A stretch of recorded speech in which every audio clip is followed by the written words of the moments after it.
नमस्ते दोस्तों, आपको आपकी चैनल रहस्यमय उड़ीसा में स्वागत करते हैं। हम ये आशा करते हैं कि भगवान श्री श्री जगन्नाथ जी की कृपा से आप सभी कुशल पूर्वक होंगे। तो दोस्तों, क्या आपने कभी सोचा है जब कलयुग खत्म हो जाएगा, इसके बाद जो अनंत युग जिसे मालिका में आद्य सतयुग कहा गया है, उसका स्वभाव कैसा होगा?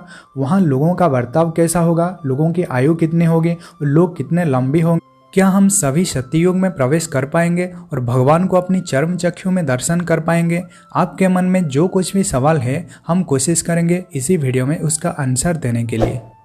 करमला चंद्र ठाकुर श्री श्री अभिराम परमहंस अपनी एक मालिका ग्रंथ कड़ी भागवत में एक बात लिखी है, सत्य को धारी थी वाजेही ताकू तारी विनिश्चय मोही, सत्य अनंत नाम मोरा सत्य रे मोर कारोबार। इस पंक्ति में ठाकुर श्री श्री अभिराम परमहंस जी ये कहना चाहते हैं, जो इंसान सत्य को अपनी साथ धारण करेंगे, मैं उनका तारणहार बनकर आऊँगा, और जो इंसान अधर्म के राह पर चलेंगे, मैं उन लोगों का विनाश करूँगा। मैं अनंत हूँ, ना ही मेरा कोई आदि है ना ही अंत है, और मैं हमेशा अपने साथ सत्य को धारण करता हूँ, इसलिए मेरा नाम है सत्य अनंत। जो इंसान सत्य की राह पर चलेंगे वही सिर्फ सत्य युग में प्रवेश करेंगे। धार्मिक ग्रंथों के अनुसार युगों की परिवर्तन का ये 22वां चक्र चल रहा है। गीता में भी इसी बात का वर्णन किया गया है। परिवर्तन ही इसी सृष्टि का नियम है। जैसे आत्मा एक शरीर को छोड़कर दूसरा शरीर धारण करता है, दिन के बाद रात होता है, जैसे ऋतु भी अपना निश्चित समय के साथ परिवर्तन होता है, ठीक उसी तरह एक निर्धारित कालखंड के बाद इसी सृष्टि में परिवर्तन भी निश्चित है। पंचसखाओं ने कलयुग के अंतिम चरण में क्या होने वाला है, इसके बारे में अपनी ग्रंथों में बड़ी विस्तृत रूप से लिखा है। इसके बारे में ब्रह्म पुराण, शिव पुराण और विष्णु पुराण में भी उल्लेख मिलता है। भगवान विष्णु के अनुसार जब दुनिया में घोर पाप बढ़ जाएगा, तब मान लेना कि कलयुग का शुरू हो चुका है। कलयुग की शुरुआत नारी की केशों से होगी। अभी जिस केशों को स्त्री का आभूषण माना जाता है, उन्हीं केशों को कलयुग में स्त्रियां कटवाना शुरू कर देगी।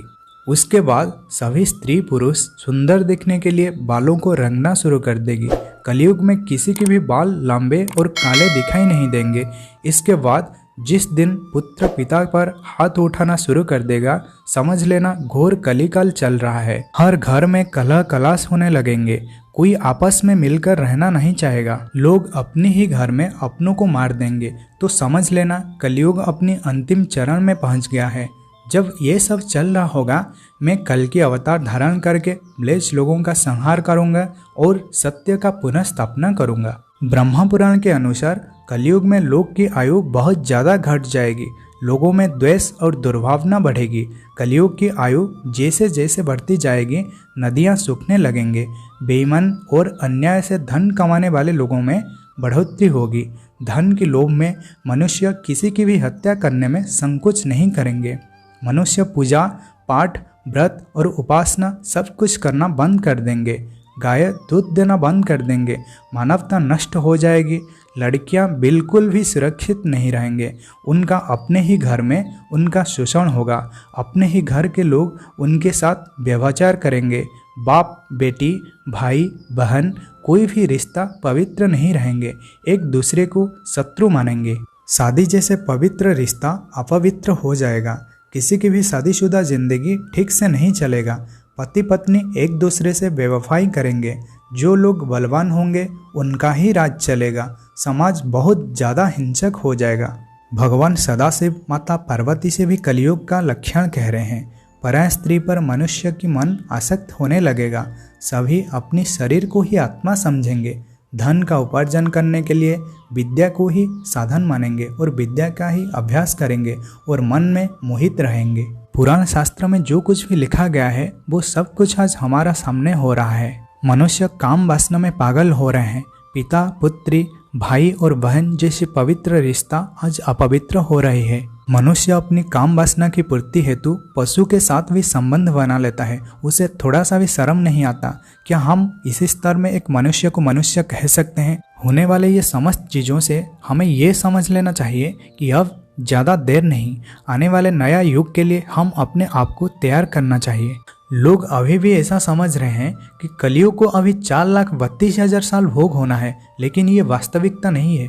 कलियुग को अभी 5,000 साल भोग हो चुका है और ये कलियुग का खत्म भी हो चुका है, क्योंकि हमारे महापुरुष ने ऐसा कहा है कि जब कलियुग को 5,000 साल भोग हो जाएगा तब अनंत युग का प्रारंभ होने लगेगा और अभी जो युग चल रहा है यही अनंत युग है। अब कुछ ही सालों में पूर्ण सत्य का प्रकाश हो जाएगा, जब भगवान श्री कल्कि देव अपने आप को प्रकाश करेंगे, जब इस दुनिया से समस्त म्लेच्छ लोगों का विनाश हो जाएगा।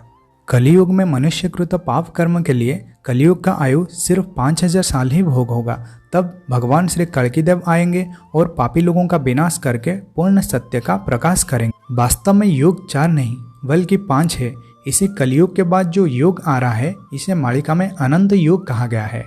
अनंत युग में भगवान अनंत किशोर राजत्व करेंगे और 108 साल खुद शासन करेंगे। पूरे विश्व में फिर से राम राज्य का वातावरण फैल जाएगा। मनुष्य समेत समस्त प्राणी खुशहाल पूर्वक रहेंगे। अनंत युग में सत्य का 5 पाद होंगे, चारों तरफ सत्य ही सत्य होगा और 5 वेद भी होंगे। एक गुप्त वेद है जो इसी अनंत युग में उसका प्रकाश होगा। तो दोस्तों ये रही कुछ बातें जो आने वाले सत्य युग में होगा। तो दोस्तों इसी वीडियो में बस इतना ही है। अगर आप लोगों के मन में कोई डाउट है तो आप हमें कमेंट सेक्शन में पूछिए। तो आप सभी को जय जगन्नाथ, जय पंचसखा, जय उड़ीसा, जय भारत।